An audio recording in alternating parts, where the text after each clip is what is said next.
Dëgjues të nderuar, mirë dita. Ju përshëndet Kosova e Lirë. Qysh sot, mbi hapësirën tonë do të filloj të shpërndahet zëri ynë autentik informativ. Radio Kosova e Lirë do të jetë zëdhënës i fuqishëm i luftës tonë çlirimtare.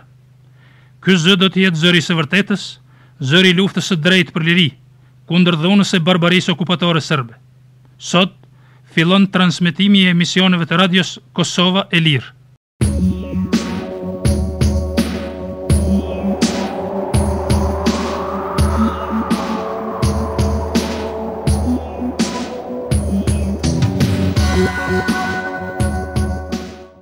Për themelimin e Radios Kosova e Lirë, qysh më 22 qershor të vitit 1998, Ahmet Qeriqi së bashku me Ram Bujan kanë biseduar në fshatin e Grocës me zëdhënësin e shtabit të përgjithshëm të ushtrisë së çlirimtare të Kosovës, Jakub Krasniqi. Më 23 korrik të vitit 1998, Nezir Myrtaj dhe Ahmet Qeriqi takuan në Kleçk zëdhënësin Jakub Krasniqi, me të cilin biseduan lidhur me krijimin e kushteve për aktivizimin sa më të shpejt të mediumeve informative të shtabit të përgjithshëm të ushtrisë çlirimtare të Kosovës. Siç më kujtohet, në maj të vitit 1998, të unë në shtëpinë time në Prishtinë, patar miku jem Ahmet Qeriqi, me të cilin diskutuam gjëra gjatë lidhur me luftën e cila tashmë kishte marrë për mosa të mëdha, në muajin korrek, në Krojmer, ndërkohë që Ahmeti kishte diskutuar edhe me strukturat përgjithëse të UÇK-s. Po atë ditë në Kleçk diskutuam edhe me zëdhënësin Jakub Krasniqi, dhe me qenë se ishin krijuar mundësit për sjelljen në zonën e luftës të pajisjeve të një shtëpshkroni, ishte parë mundësia që fillimisht botohej një organ shtypi në formën e një buletini periodik. Angazhimi rreth hapjes së radios është ndërprerë me rastin e ofensivave serbe të korrikut dhe gushtit të vitit 1998. Në fillim të tetorit të vitit 1998, Ahmet Qeriqi u konsultua me Shaban Shallën, përfaqësuesi drejtorisë informative të shtabit të përgjithshëm të ushtrisë së çlirimtare të Kosovës, dhe të dy angazhohen për cilë teknike në shtypshkronjes në Rafshnalt. Qysh më 13 nëntor të vitit 1998, kur shtabi përgjithshëm i ushtrisë së çlirimtare të Kosovës kishte marrë vendim për themelimin e Radios Kosova e Lirë dhe Agjencisë së Lajmeve Kosova Press në shtëpinë e Ali dhe Mehdi Qeriqit, si dhe në shtëpinë e Artan Qeriqit, kishin filluar përgatitjet për themelimin e stafit dhe pajisjeve teknike për radion dhe agjencinë. Përpjekjet për të bërë një radio dhe një agjenci të lajmeve ishin të mahershme, por si domosdoshmëri, kjo çështje do të shtrohet pas anëpushimit që ishte bërë mes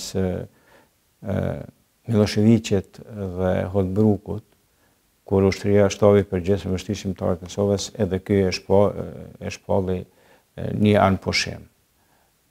Pas kësaj, me njerë, e sidomos me 11-12 nëntor të vitit 1998, në fshatin Ladravc, shtabi përgjithshëm ka mbajtur një mbledhje disa ditëshe për të bërë një bilanc të gjithë asaj që e zhvilluar, për të marrë një formë të re të organizimit dhe në mesin e këtyre ishte shtruar, thash edhe më herët, çështja e radios dhe e një agjencie të lajmeve që morë vendimi për themelimin e Radios Kosova Lirë dhe njëkohësisht për themelimin e agjencisë e lajmeve Kosova Press. Në diskutim, po thamë edhe këtë, ishte edhe formimi i një televizioni, por zhvillimet e më pastajme, gati e pa mundësuar në këtë, dhe ne u përqendruam në këto dy mediume, që ishë mediume të lidhura drejt për zdrejti me luftën dhe zonat e saj, ishin të lidhura edhe kishin për qëllim që në dy drejtime të informonin opinionin edhe vendor dhe ndërkombëtar. Radio ishte më tepër e orientuar për ta njoftuar për gjitha zhvillimet në terren opinionin vendor, kurse Agjencia e Lajmeve Kosova Press kishte për qëllim që lajmet t'i përhapte edhe për opinionin ndërkombëtar. Pas përgatitjeve paraprake, por me ndërprerje për shkak të ofanzivave serbe, me 13 nëntor të vitit 1998, Shtabi i përgjithshëm i Ushtrisë Lirimtare të Kosovës kishte marrë vendim për themelimin e Radios Kosova Lirë dhe Agjencisë së Lajmeve Kosova Press. Antarët e parë të stafit asaj kohe ishin vendosur në shtëpinë e Ali dhe Mehdi Emin Qeriqit, si dhe në shtëpinë e Artan Idris Qeriqit në Kremir. Aty edhe kishin filluar para përgatitjet për themelimin e stafit dhe pajisjeve teknike për radion dhe agjensinë. Aso kohë në këto shtëpi, të cilat qysh herët ishin vënë në shërbim të luftës, ndodhej edhe zëdhënësi i Ushtrisë Lirimtare të Kosovës, Jakub Krasniqi. Në gjysmën e dytë të nëntorit të vitit 1998, në Kremir, kishin ardhur sërish edhe në zirmyrët e Sheqir Zeneli, me të cilët kanë mbajtur kontakte që nga fillimi i luftës së më herët. Pastaj Rambuja, Ilmir Ramadani, Basri Mosmorati, Isa Krasniqi, i cili ishte plagosur paraprakisht në luftë në Dugagjin dhe ende pa u shëruar mirë, sërish kishte ardhur në Kremir. Ndërkohë kishte ardhur në Sretplana, i cili gjatë vedhës kishte qenë i kyçur në zonën e Dugagjinit. Pastaj kishte ardhur dhe Shaban Shala, Idris Huseni dhe Berat Luzha. Në fillim të dhjetorit, Martin Çuni, i cili kishte qenë i sistemuar në Likos, por me të marrë lajmin për aktivizimin e medjave të luftës, fillimisht kishte takuar zëdhënësin Jakub Krasniqi, pastaj edhe Martini kishte ardhur në Kremir.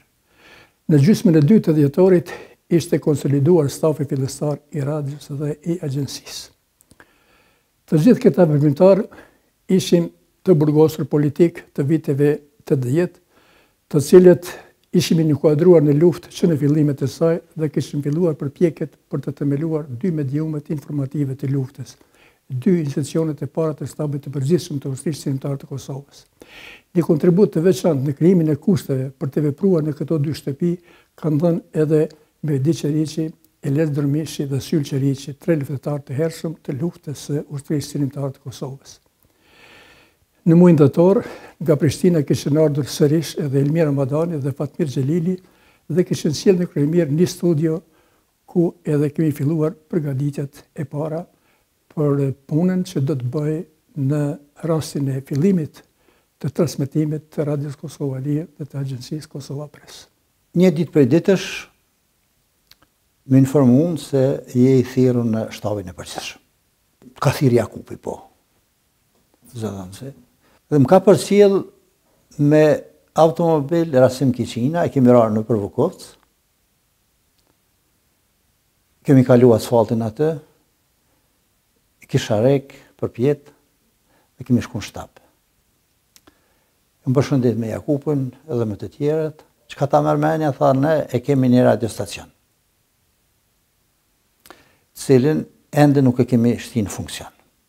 E kemi 2 muaj apo ma tepër që e kemi këtu, tha dhe ta mërmenja që kishe mujt me bo diçka, me punuti. Ta them vërtetën, për mu ishte një gëzim i madh, se unë atë kisha zanat. Thash Jakub, unë jam në gjendje me thonë gjithçka që funksionalizohet. Tha, keme shku në krojmirë të Ahmeti Berati, që kisha edhe shok burgu, janë duke punuar për funksionalizimin e radios edhe të agjencisë Kosova Press. Një mramje shkova të Ahmeti, pastaj, të Ahmet Qeriqi,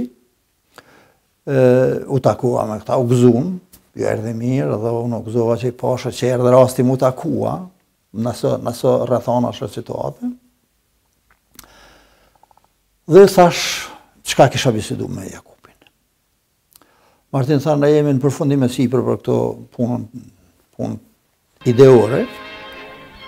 Pas kontakteve të her pas hershme në shtabin e ushtrisë së Lirimtarët Kosovës në Divjak me Jakub Krasniqin, pastaj me Musjasharin, Fatmir Limajn, Bistim Zyrapin e të tjerë, ishin intensifikuar veprimet konkrete, kishte arritur teknika transmetuese dhe pajisjet përcjellëse, të cilat ishin vendosur në fshatin e ri. Teknikën transmetuese të radios, shtabit të përgjithshëm të ushtrisë së Lirimtarët Kosovës, qysh në veri ja kishte dhuruar pronari radios Zëri të Kumanovës, këngëtari Ismet Behgjeti. Angazhimin rreth bërtjes së teknikës transmetuese, miksetës dhe pajisjeve përcjellëse, pas peripecive disa mujore nga Kumanova, i kishin sjellë dhe selinë e shtabit të përgjithshëm të UÇK-s në Divjak, ushtarët Mentor Hoxha, Basri Beka, Shaqir Shaqiri, Islam Berisha, tani dëshmor, Bajram Jashari, Bekim Haxhiu e të tjerë. Unë jam njoftu për ardhjen e radios nga profesor Mahmet Mehmeti, edhe ai më ka vënë kontakt me dy djemë të ri, që atëherë jam prezentu me pseudonime, njëri ka qenë Feniksi, ajo është Basri Beka, tjetëri ka qenë Mentor Hoxha, atëherë u prezentu me nofken Toni. Dhe ata më kanë njoftu se kanë një radio, po nuk di na është në gjendje të rregullt dhe a mu ju në me ndihmu. Nëse unë s'kom qenë inxhinier i telekomunikimit, i radios, unë thash se gjithë do të përpisna me gjetë njerëz. Dhe kom bisedu me Bedri Ramën, kurse Bedri Rama ka bisedu me Gjevdet Gashin, cilët kam pranu me bashkëpunu për me pa a mund të dhe jetë në funksion radioja që kishë mbri. Radion ne kemi pas pari me Bedreun edhe me këta shokë që na angazhun në rimanisht në shtëpin e Bezet Musliu. Teknika transmetuese fillimisht ka qenë vendosur në malet e Qyqavis, e prej andej u bart në Berish, në rafshnaltën e Drenicës. Në nëntor të vitit 1998 bëhen përpjekjet e para për të vendosur antenën në fshatin e ri dhe për të filluar transmetimi më 28 nëntor të vitit 1998. Andej spari është jam provu pajimet në kujtoj se ka qenë në Kleq, kemi shku prej Novosele, une, Bedri Rama, Gjevdet Gashi, Recep Selimi dhe Fatmir Limaj. Ata na kanë vozit, kemi shku me gjasën Kleq, në një katun që une atëre nuk e disha si quej, dhe është janë montu pajimet, antenën e kemi montu, une me Fatmirin në rimorkjën e traktorit. Ndërsa pajimet kanë qenë në dhomë. është provu radioja dhe për që di ka funksionu. Dhe kjo ka qenë prova se ajo mund vendoset dikon dhe mund tjetë funksionale. Bedri Rama po më pyet që është pajisja për një radiostacion dhe a kishim mujt me instalu. Të kam kërkesën prej blerimit, prej blerim pejes, po presën i tregova që kam një për këtë punë, edhe jam në pritje e sipër. Atëherë e caktum ditën edhe shkum une Bedriu edhe blerimi në Beris. Isha për herë të parë atje. Mandej pritëm ato derisa erdhën edhe Regjepi, Fatmiri, sepse nuk ishte pajisja në Perish, po thanë që është pajisja në një lokacion tjetër, dhe mbretëm të vendi ku ishte pajisja. Atëherë morëm aty në një odë, në një dhomë, me thonë ishe pajisja shpërndame ashtu. Bedriu mori transmetusin dhe në oborën e saj shtëpije ishte një traktor me një rimorkjo dhe ishte si veni përshtatshëm me përforcu një shtyllë për antena. I banëm lidhjet dhe po thuj brenda një ora, dy mas shumti, ishim gatshëm për testim. Gjatë muajit të dhjetor, në Krojmir, ku ishte selia e parë, vinë edhe kuadrët të tjerë të cilët do të punonin në radio dhe në agjenci. Në koordinimin e punëve nga Hilmi Ramadani, vjen edhe Nusret Plana, i cili fillimisht ishte caktuar të punonte në drejtorinë e ekonomisë dhe të financave. Mirë po, duke qenë se kishte aftësi organizative, zë militant dhe lexim të pastër e të qartë, vendosët që Nusreti t'i bashkojë stafit të radios dhe të agjencisë. Ishte tetori vitit 1998, kur u informova nga anëtarët e shtabit përgjithshëm të ushtrisë ligjore të Kosovës që po bëhen përgatitje intensive dhe kish muaj që kishin kaluar disa muaj që anëtarët e shtabit përgjithshëm të ushtrisë ligjore të Kosovës e kishin kuptuar rëndësinë e madhe të themelimit të dy institucioneve të vetme informative të luftës së ushtrisë ligjore të Kosovës, pra të Radios Kosova e Lirë dhe të Agjencisë së Lajmeve Kosova Press. Dhe unë pikrisht në tetor të vitit 1998, kur isha në zonën operative duke gjinit si ushtari i Lirisë, dëgjova për përgatitjet intensive dhe që këto dy radiostacione shumë shpejt do të startojnë me fillimin e punës së tyre, respektivisht me fillimin e transmetimit të programeve të tyre. Në fakt unë isha ftuar që të jap kontributin tim në cilësi të ekonomistit të diplomuar, përkatësisht për udhëheqjen e financave në shtabin e përgjithshëm të ushtrisë ligjore të Kosovës. Por në momentin kur unë erdha në zonën operative të Pashtrikut, jo rastësisht të takova me profesorin e nderuar Ahmet Çeriqi dhe me Martin Çunin, të cilët më njëherë bën përpjekje që unë të jem njëri prej anëtarëve të ardhshëm, të mundshëm të radios ende të pathemeluar të Radios Kosova e Lirë, por ata i kishin bërë përgatitjet intensive, profesor Ahmeti, Martin Çuni e takova edhe Berat Luzhën, Adem Grabovcin, Ram Bujen, Jakub Krasniqin e shumë të tjerë, por pjesa e Martinit me profesorin Ahmetin ishte që unë të jem i kyçur në ekipin e Radios Kosova e Lirës. Themelimin e mediave të luftës jam informuar prej shokut tim të ngushtë Ahmet Çeriqit dikon në verë në korrek të vitit 1998.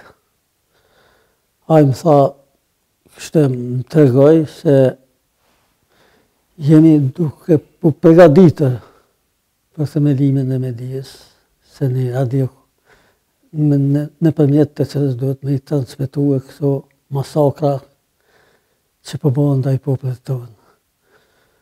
Edhe unë po them drejtën e ndjeva veten shumë krenar. Dhe tha, do të thatë nga krejt brezi jonë më kyç kush çka mund të kontriboj. Pastaj në nëndorë të vitit 1998, prap unë edhe në Zërmyta punonim në Arsem, dhe në Zëri me tha se do të shkojmë në Krojmir, se ka filluar thot me u punue me të madhe për themelimin e medias, të cilën e përmenda një radio. Dhe një mbrëmje me në Zërin vajtëm. Unë nisëm nëpërmjet Lipjanët, sepse atëherë kishte bloqe policisë nëpërmjet lipjallet shku në Kajmer të shtëpia e Ahmetit. Në Kajmer e gjetëm Ahmet Qiriqin, Nusret Planën, Martin Qunën edhe Berat Lurin. Dhe me thënë detyra fundit që unë të ofrohem ka shtabi përgjithshëm dhe ka media që do të themeloheshin, me bëre që të njihem me profesor Ahmet Qiriqin dhe me Martin Qunin, sa më men me këta dy të partë, kemi kërkuar vend në për fshat të ri, për radion, në një shtëpi të braktisur, të pabanuar, e bashkë edhe me Shaban Dragajn, një komandant i njohur i ushtrisë lirimtare të Kosovës. Kemi kërkuar disa vende dhe pastaj jemi pozicionuar në familjen e Berishëve, pra të Rizah Berisha në Berish. Më 1 janar 1999, Martin Quni, sipas rekomandimeve nga shtabi, vendos se selia radios dhe agjencisë të vendosën në shtëpinë e Rizah Aslan Berishës në fshatin Berish.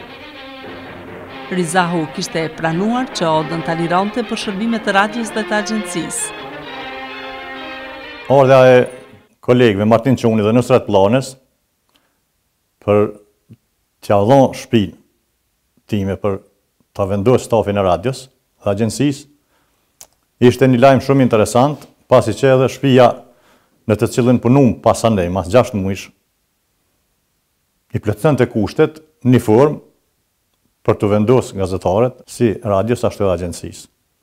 Familja e mirëpriti gjithashtu, se neve veç ishim të angazhum, unë dhe vllau Milaimi, në ushtri, dhe mas 2-3 dite kështu u tubu stafi dhe fillum punën, me gjitha përpjekjet edhe pse kishte vështirësi e sene, po me gjithata arritëm që ta kompletojmë stafin dhe të fillojmë punën.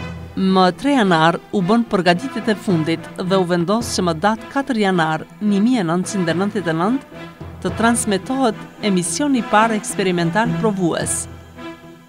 Ahmet Qiriqi përgatiti informatën e parë, e cila u emetua me rastin e hapjes së programit.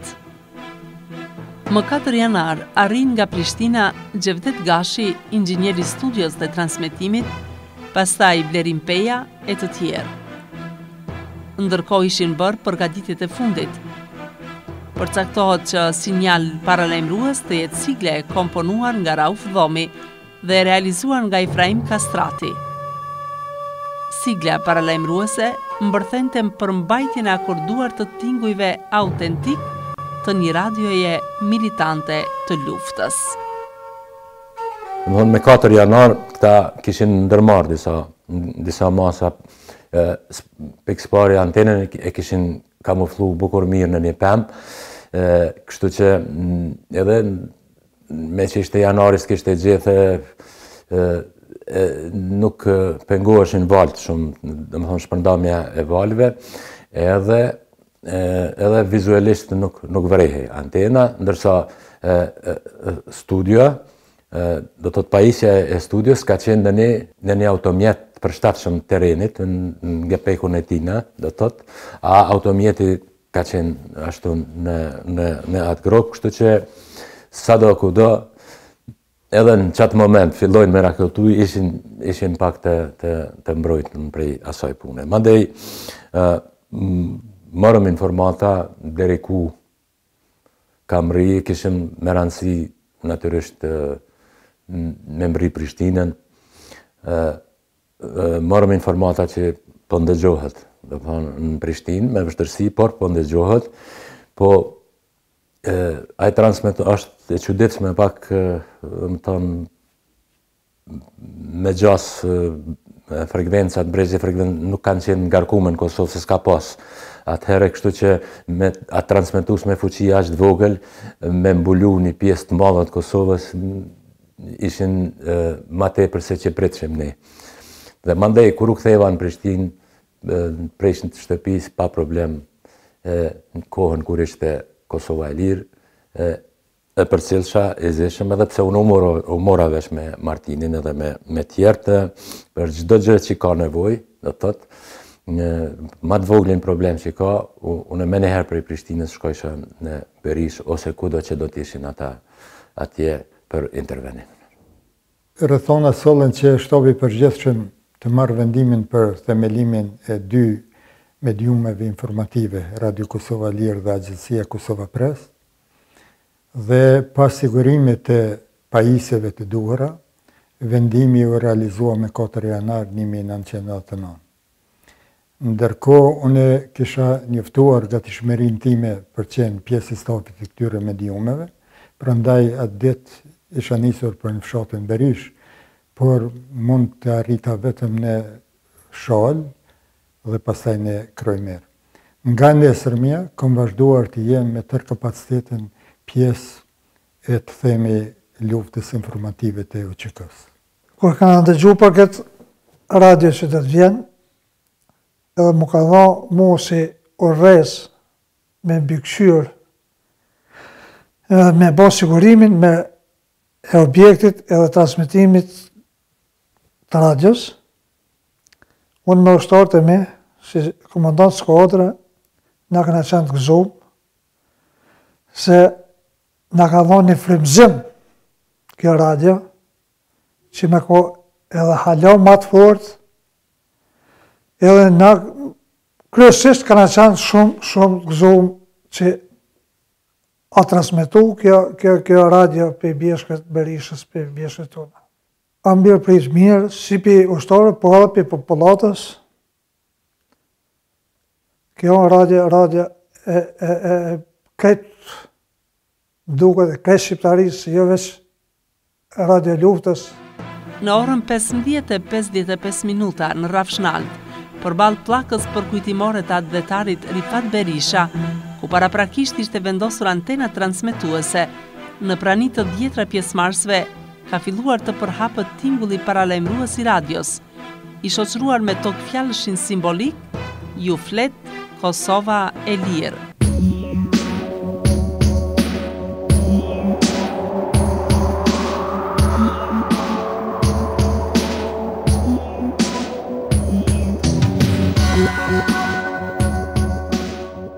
Ju flet Kosova e Lirë.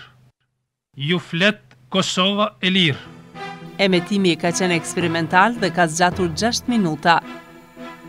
Veç tekstit të prezantimit të lajmërimit për fillimin e emetimit është lexuar edhe komunikata e shtabit të përgjithshëm të ushtrisë së Lirimtarët të Kosovës, që kishte të bënte me fillimin e punës në radio dhe në agjenci.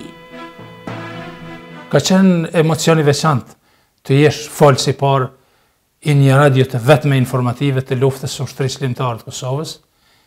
E atë fat e pata unë, por duke u falendëruar respektit jashtëzakonisht të madh që kishin shokët e mi, bashkëluftëtarët e mi të luftës, në radhë parë profesor Ahmet Qeriqi, Martin Quni, Nezir Myrtaj e shumë të tjerë.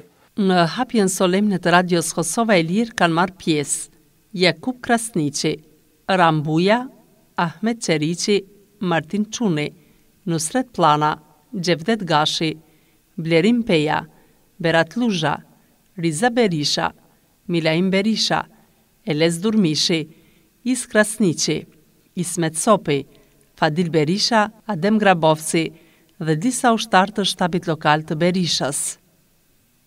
Stafi të agjencisë ndërkohë ju kanë bashkuar edhe Besnik Berisha, ndërsa stafi të radios Habib Zogaj, Valdet Hoti dhe Fatmir Dugolli, si dhe vëllezërit Riza dhe Milaim Berisha, në shtëpinë të cileve ishte vendosur stafi radios dhe i agjencisë.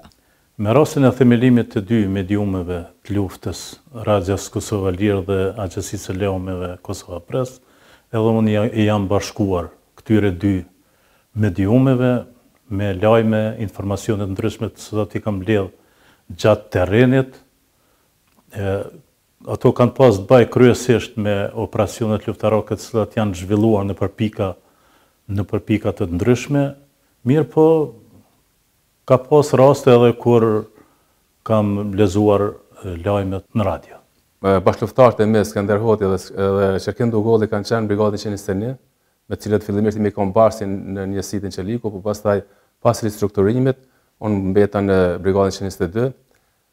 Ata në bashkëbisedim me anëtarë shtabit përgjithshëm kanë marrë informata se do të hapet Radio Kosova Lirë dhe Agjencia Kosova Press, dhe duke pasur informata ata për mua si kam qenë drejtimin teknik fakultet në Prishtinë.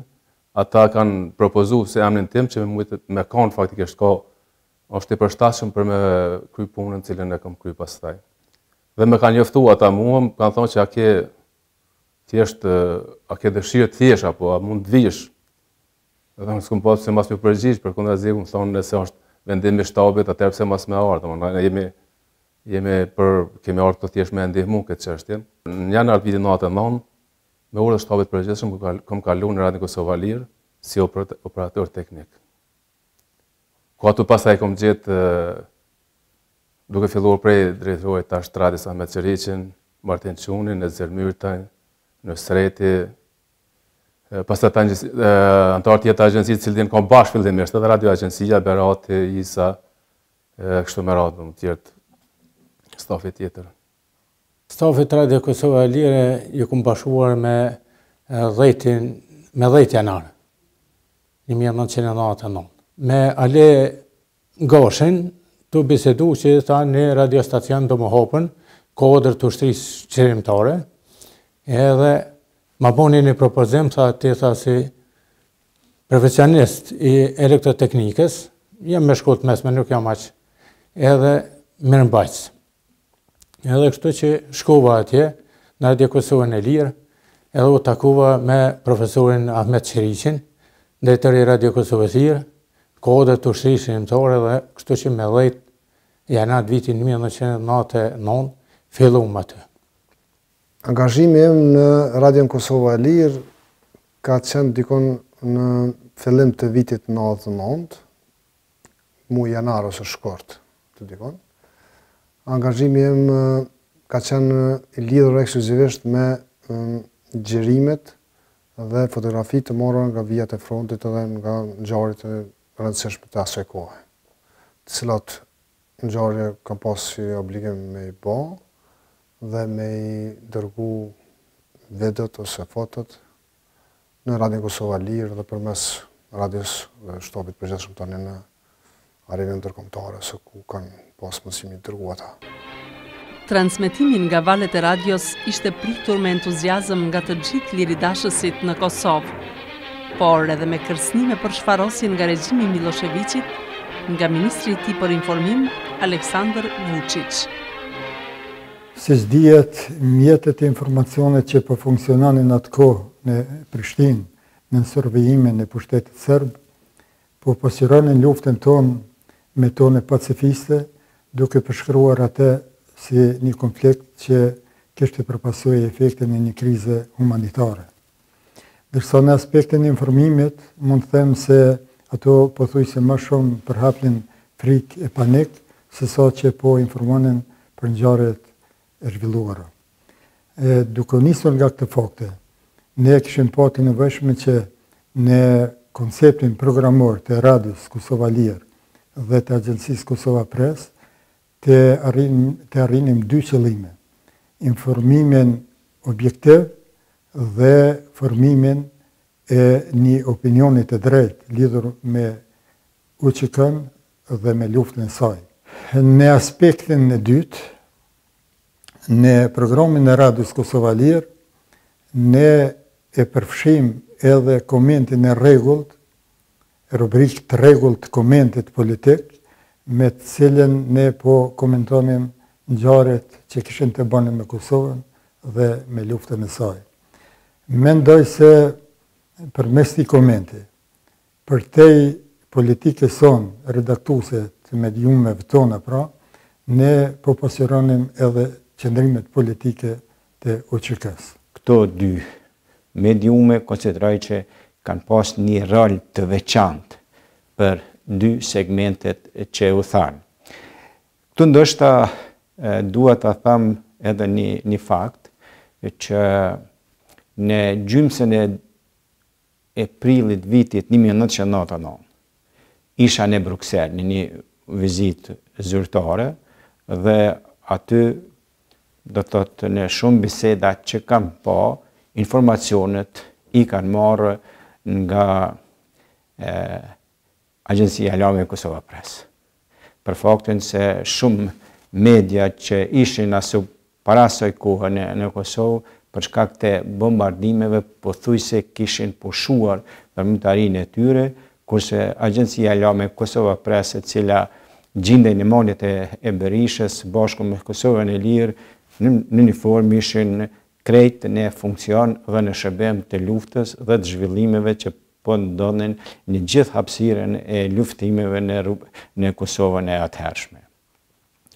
Mendoj që ky ka qenë edhe një vendim i drejtë për faktin se opinioni vendor po dhe ai ndërkombëtar po njihet drejt për drejti nga zonat e luftës dhe lajmet ishin më të shpejta se sa që mund të jepte cili do medium ndërkombëtar i asaj kohe, se edhe ata jepnin, po ata kishin një orë program dhe ishet e pamundshme për të mbuluar gjitha zhvillimet që ndodheshin në atë kohë. Prandaj mendoj që Radio Kosova Lirë dhe Kosova Presi kanë pas një rol të veçantë për luftën në kohën më të vështirë të saj. Përveç punës në studio, Martin Çuni kishte filluar edhe mbulimin me raporte të terrenit në malet e Berishës, por edhe në zonat e Drenicës e të Shalës. Gjatë udhëtimeve të reporterëve të radios ka pas shumë ndodhi, jemi përpjekur ta mbulojmë terrenin, një nga ata isha dhe unë. Po evokoj vetëm një ngjarje kur kemi rënë mina në Gjergjicë. Atë ditë kam udhëtuar 22 orë.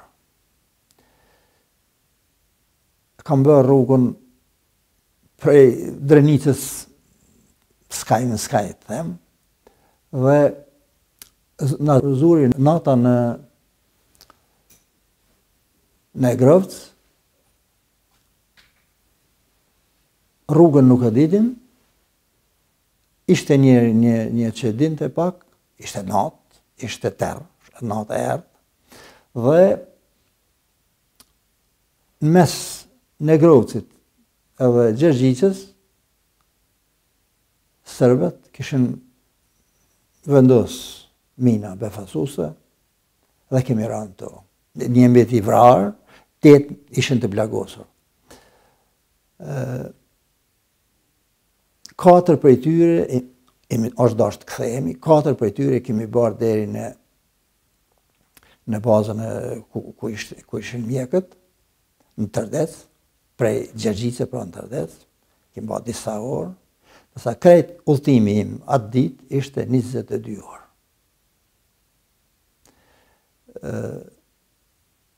Është fat që një ushtri ka që vogël, që kemi pas ne, ka që pa armatosur,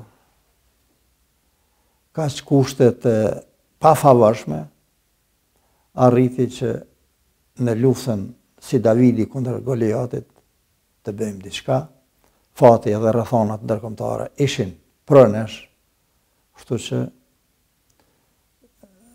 dolëm fetimtar me humbje shumë mëdha, por megjithatë humbje kemi pas shpesh herë, po fitore kemi pas rrallë herë. Një punë të pakursyer për mbarvajtjen e radios dhe të agjencisë e ka dhënë edhe folësi i parë i sintagmës më emblematike të kohës, ju flet Kosova e Lirë, luftëtari Nusret Plana. Mbulimi i zhvillimeve në terren bëhej përmes reporterëve të luftës. Në mesin e tyre ishte edhe luftëtari Liris Habib Zogaj, i cili duke qenë gazetar me përvojë ishte angazhuar në terren edhe nga shtabi i përgjithshëm i ushtrisë çlirimtare të Kosovës. Detyra e reporterit të terrenit, e gazetarit të terrenit, ishte detyra e lakmuar, të cilën nuk më përbuzi kërkush, nuk më ndaloj kërkush. As drejtori, Radios Kosova Lirë, as dikush tjetër. Këtë detyre bëm bashkë me Martin Çunin. Nuk jemi të vetme që kemi raportuar nga terreni, por jemi më endacaket në për zona operative. Atëherë kam frekuentuar 4 zona operative të ushtrisë çlirimtare të Kosovës. Në Pashtrek kam vepruar dhe në atë Dragohillin e Adem Demoqit, jem marrë me të gjithë gazetarët që kanë ra aty, që kanë kalu asajde, edhe që kanë tregu interesimin për të marrë informacione. Edhe Do me thonë, një pjesë të madhe të veprimit tim e kam kaluar aty ka Dragobili dhe kam përcjell ato ngjarje sepse Dragobili atëherë është frekuentuar nga shumë, ishte edhe zyra e misionit paqësor të OSB-s. Është frekuentuar nga Vokeri, nga Tina Kajdanov, nga shumë njerëz të tjerë. Pjesa tjetër e detyrës ka qenë, do me thonë, kam frekuentuar ma shumë se zonat tjera, pas Pashtrikut e kam frekuentuar Dukagjinin, zonën operative Dukagjinit, kam sjell prej atje reportazhe, biseda, ngjarje, kam vizituar familje dëshmorësh e tjera. Kam frekuentuar edhe zonën operative Drenicës, por këte ka parapelqy ma shumë Martini, sepse atje kishte një bashkëvujtës ti të ndjerin generalin Shaban Shala, e kishte për dëshirë me upamete, edhe me vazhdu pastaj në për Drenicë bashkë me te, ndoshta të shumte në rasteve. Por kam pas për shembull edhe zërës operativet në Redimes, kam intervist me ish komandantin e zërës operativet në Redimes, të shumë e buja në të kohë. Teknika transmetuese dhe teknika e saj ishte po kështu problemi ndër më të rëndësishmit, sepse veprohej në kushte dhe rrethana lufte, në një dimër të egër, në një zonë ku trashësia e dëborës arrinte afër 2 metra.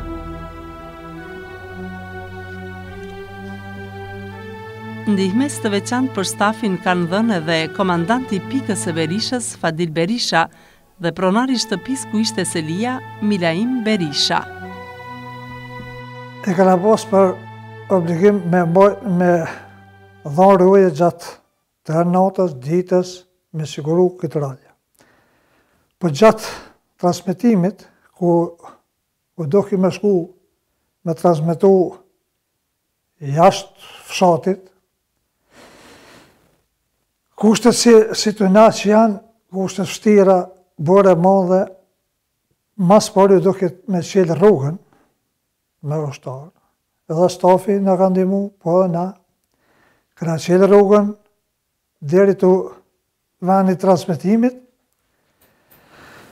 atje u duki me marë ato kablat, me shpënda generatorin një pjesë tjetër, kyqja aty në elemente, pasi ka fillu mu transmitu, na u duke me ba roje për rrëth antenës aty e venit. Po prapë më si u transmitoj, ajo u duke me ato mjeti mi shmontu, mi ndihmu stafit, mi pru prapë, kanku ish baza, edhe këna dha roje një 3-4 muaj me ushtarët me këmë dha roje aty në atë vend, edhe këna ba atë sigurim. Po për shtypja ka e mija se këta njerës kanë qenë njerës pjeku, njerës taft, edhe ja ka komunikus, na kanë prit mirë, po edhe na me ta kanë kalu shumë mirë. Valdet Hoti, duke qenë se ishte studenti elektros dhe njihte një segment të natyrës së punës dhe pajisjeve, që në ditët e para ju kishte bashkuar stafit në përgatitjen dhe transmetimin teknik të programit. Gjatë kohës luftës çdo ditë teknikën është dashur fillimisht me bart, prej vendi ku kemi qenë stacionuar fillimisht në odën e Reza Berishës, në Berish, deri në kohën kur na kanë bombarduar me avion luftarakët me 27 mars 98, që kemi dalë pastaj në tenda. Çdo ditë është dashur me bart prej vendi ku kemi qenë, me shku me një pikë caktuar ku kemi bërë transmetimin, atje kemi montu prapë me antenë, me pajisjet të cilat i kemi pas për me transmetu ato emision që është përgatitur gjatë ditës. Në momentin kur ka përfundu emisioni, prapë është dashur me montu komplet teknikën edhe me marrë me veti me këtu në shtëpi. Domethënë është realisht na ka ndihmuar fati shumë për arsye se një teknikë e cila i ekspozohet ndryshimeve klimatike prej ta zamni -10 ose 20 që ka qenë jashtë, pastaj kur kemi pru mbrana në shtëpi në objektin ku kemi qëndruar, ka qenë një temperaturë ndoshta mos flas 15-20 gradë. Më ka pas ndryshime të mëdha, po megjithatë tash fati na ka ndihmuar, as kemi pas të asnjëherë asnjë problem teknik. Një teknik tjetër i elektros i cili kishte dhënë kontributet çmueshëm në rregullimin e pajisjeve elektroteknike të radiolidhjeve dhe në teknikën transmetuese të radios, ishte edhe Fatmir Dugolli. Puna ka qenë shumë e vështirë, sepse dihet që mo ish i vetmi medium ishte që puneke dhe transmetike gjatë luftës. Mirë po, vullneti dhe qëndresa jone ishte shumë e madhe, edhe kështu që fillu me punën edhe me programin. Një 4 ditë veç kish pas fillu programin Radio Kosovës i Pashkune, po misi shkuane tani u zgjaru edhe programi, edhe teknika ka qenë një teknik elektromekanike, jo sukur tashte digital, atëherë edhe ka qenë kushtet janë këmo shumë shtira për me punu, mirë po është një fat që kemi punu në vullnetarisht edhe akona në guxim i punës, nuk kemi posën ndërprerje teknike, përveç që kemi posë granatime, ato dihen që kemi posën, defekte teknike s'kemi posë. Ato e kemi sajunën para fillimit programit Radio Kosovës Lirë, i kemi regullu, i kemi këqyrë, se a i kemi nivel, edhe kështu që kur jemi hinë program, do të definitivisht imi konën gjende të rejot. Antenën dhe transmetues komplet ato e në bonën montimi 2 herë në ditë. Sot që ditë me vetë vetën se si ka funksionu, kurse ata konektorët mujnë me bon edhe refleksion, mirë po ka qenë përkujdisi shumë i madhë i juni, edhe kështu është bon një punë e mirë. Problemi ma ka qenë kur forca sërbe gjithmonë e kanë vëzhgunën Radio Kosovën e Lirë se kur po transmeton, edhe në ato momente ata kanë gjujt me minahesa, granata, kotadione me lloj artilleri vjetronë. Mirë po, qëndrimi jonë ka qenë shumë i vendosën, edhe asnjëherë nuk na ka tremë. Radio dhe agjencia kanë vepruar në rrethana teje të rënda të luftës dhe bombardimeve të pandërprera të forcave serbe. Programi ka qenë informativ, por edhe kulturor e muzikor. Fillimisht janë transmetuar 10 deri 15 minuta program, por pas 2-3 jave, programi është zgjeruar deri edhe në 1 orë gjysmë program ditor. Koncepti dhe përmbajtja e programit ka qenë në akord me qëndrimin politik të shtabit të përgjithshëm të ushtrisë lirëtare të Kosovës. Informatat janë siguruar nga terreni përmes korrespondentëve në terren, por dhe përmes ushtarakëve të operativës, nga zyre e zëdhënësit të UÇK-s, nga luftëtarët në vijat e frontit, pastaj deklaratat politike të shtabit të përgjithshëm, si dhe informata ditore nga agjensitë e ndryshme të lajmeve. Redaktori i radios Zëri ka analizuar me qasje mjaft realiste zhvillimet e përgjithshme të luftës, ka diskredituar propagandën antishqiptare serbe, ka qërtuar pacifizmin dhe anomalin e pritjes në kohën kur lufta kishte marrë për masa, që quhen edhe në intervenimin ushtarak të NATO-s kundër Serbisë së Miloševićit. Fryma luftarake e programit e transmetuar fuqishëm me zërin militant të luftëtarit të Lirisë, folesit Nusret Plana, komentet që përcaktonin qartë rrugën drejt Fitores të Zëri, intervistat e bisedat në terren të Martin Çunit dhe të Habib Zogajt, aktiviteti i Agjencisë Kosova Press në plasimin e informata përmes internetit nga zyra e UÇK-s në Zvicër, aktiviteti mobil i stafit teknik i luftëtarëve që ruanin në radio gjatë transmetimit ishte kurdoherë në krye të detyrës dhe vepronte si një trup i vetëm i shëndosh që sfizonte kohën historike me motën tashmë të njohur të kohës së luftës së ushtrisë lirëtare të Kosovës, ecim para Allah, kthim prapa nuk ka.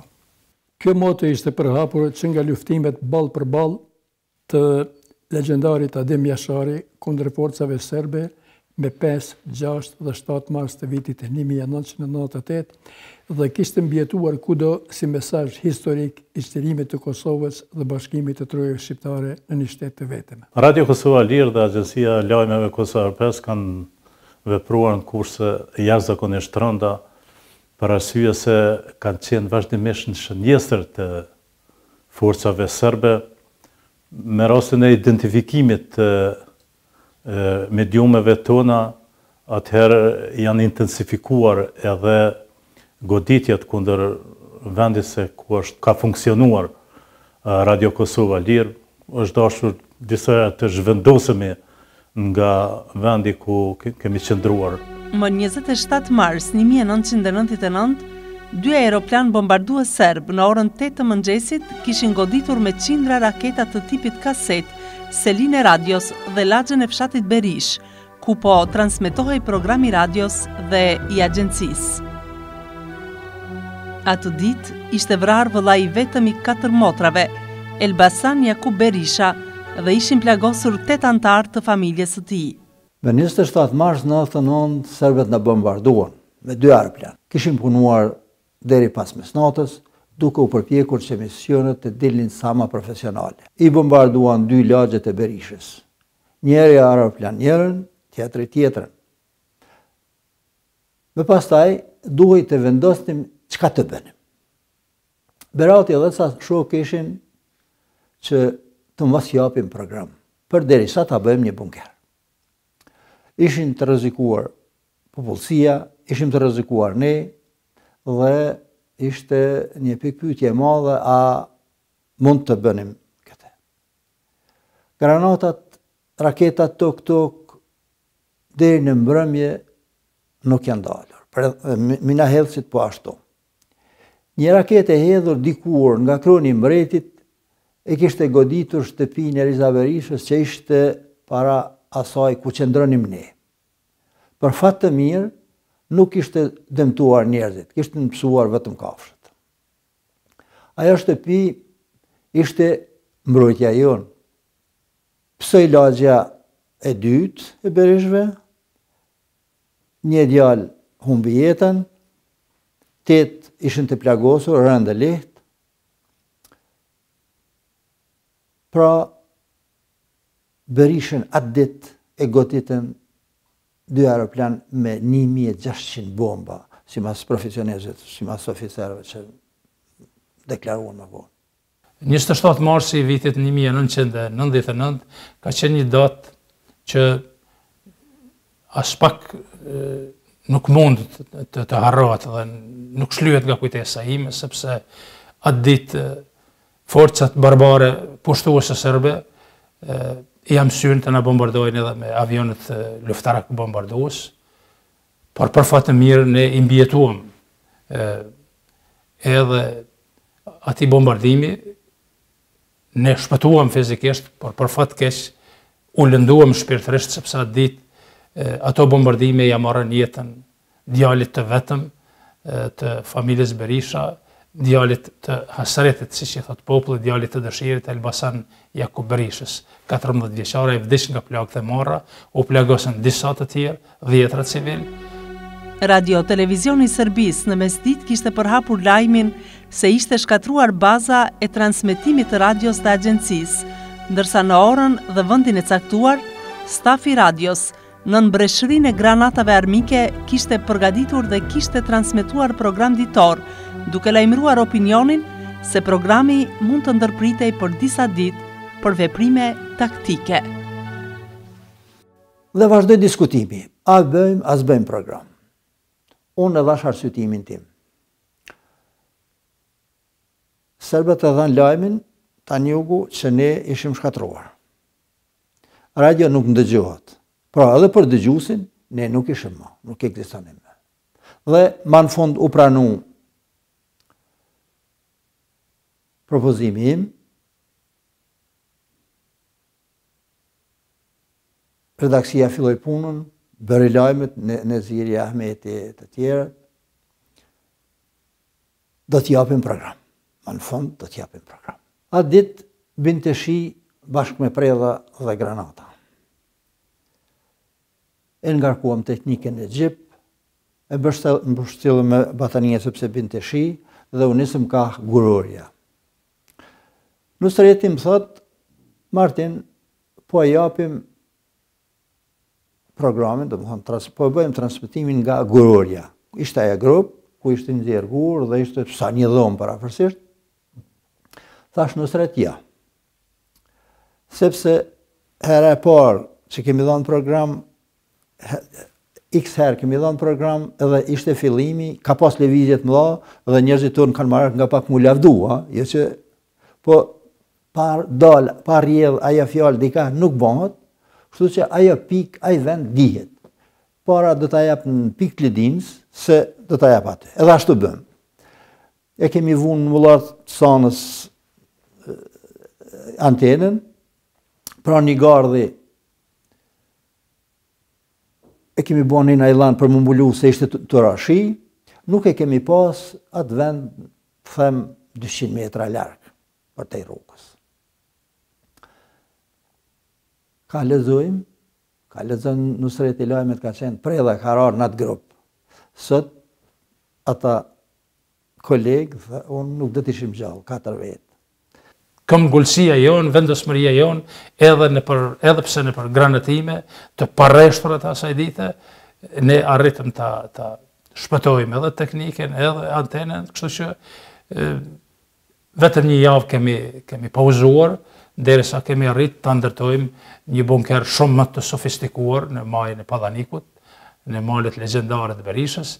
Aty pas 7 dite kemi rifilluar transmetimin e programeve të Radios Kosova Lirë, por nga ajo ditë, nga 8 prill i vitit 1999, më nuk e kemi ndërprerë për asnjë ditë, sepse çdo ditë i kemi transmetuar në orën 16 lajmet drejt për drejt nga bunkeri i maleve të Berishës në majën e Pallanikut, deri në kapitullimin e Serbisë fashiste më 21 qershor 1999, kur ka qenë edhe dita e fundit e transmetimit programeve tona nga i bunker.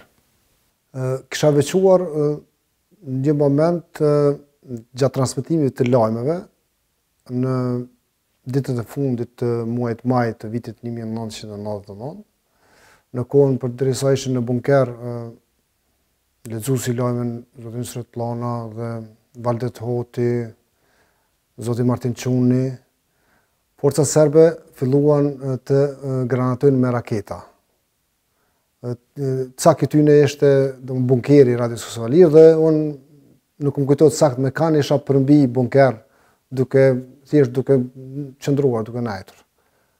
Dhe në atë moment 3-4 raketa erdhen afër neve, ai hazi i ajrit që ato e merrin me vete, na rrothulloi neve. Mirë po raketat e kaluan tash komplet bjeshkën që ishte Radio Kosova Lirë dhe granatuan mu në vendet ku ishin civilt. Ishte një kënaqësi e madhe që edhe ne të paktën vendit t'ja bojmë ata gatë që ja kemë bërç. Kështu që fillum punën, me gjitha ton e arritëm edhe përfundum qysh edhe i kohije, ushtrisë qëllimtarët Kosovës që këto 2 mediume mos kenë parem as 1 minutë ndalesë edhe dihet çfarë lufte edhe çfarë proporcioni na ka me forcat e armikut. Stafin e gazetarëve dhe të teknikeve të radios e të agjencisë e kanë përbërë Ahmet Qeriqi, Nezir Myrtaj, Martin Çuni, Nusret Plana, Ismet Sopi, Habib Zogaj, Riza Berisha e Valdet Hoti. Ndërkohë janë angazhuar edhe e prori ushtrisë së Lirimtarët Kosovës Shevqet Buçaj, një kohë të caktuar, pastaj Ajete Zogaj nga fshati i ri, arsimtare, Sheqir Zeneli, profesor nga Prishtina, Fatmir Dugolli, operator i Zërit, Milaim Berisha, Arban Qeriqi, Gazmen Delshani e mentor Hoti. Stafin e agjencisë Kosova Press e përbënin Berat Luzha, Is Krasniqi, Ismet Sopi, Qemal Aliu, Besnik Berisha, Met Bytyqi, Fadil Bajraktari, ndërsa në cilësinë e bashkëpunëtorit nga Prishtina, Nuhi Pacharizi. Në zyrën e agjencisë në Zëri të Zvicrës ka punuar Skënder Krasniqi me stafin e tij. Reporterët dhe korrespondentët të cilët kanë raportuar për Radion Kosova e Lirë dhe Agjencinë Kosova Press gjatë luftës. Zona operative Drenicës, Gani Koci, Murat Musliu, Tahir Desku, Destan Bajraktari. Zona operative Pashtrikut, Besim Baraliu, Ilaz Kadolli, Xhavid Bajraktari, dëshmori kombit, Selatin Qeriqi, Naimi Meri e të tjerë. Zona operative Dukagjinit, Fetnet Ramosaj, Hyrije Veliu, Faton Mehmetaj, Salih Lajqi, Ali Geci, Remzije Zeqiraj. Zona operative Shalës, Sabit Gashi. Zona operative Lapit, Ismet Cakiqi, Muharrem Mahmutaj. Zona operative Neredimës, Rushdia Shari, Aliuka, Hyremini Dëshmore. Zona operative Karadakut, Ismet Sulejmani, Shemsi Syla. Më 21 qershor të vitit 1999, ditën e fundit të transmetimit në zonat e luftës së ushtrisë së çlirimtarët Kosovës, Radio Kosova e Lirë ka dhënë lajmin lidhur me largimin definitiv të ushtrisë dhe policisë serbe nga Kosova.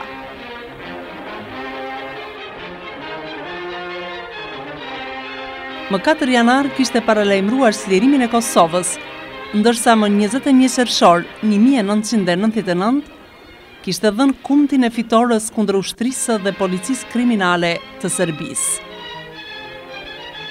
Radio Kosova e Lirë kishte kryer misionin e vet, duke përmbyllur kapitullin më të rënd, por edhe më të lavdishëm të ekzistencës së vet.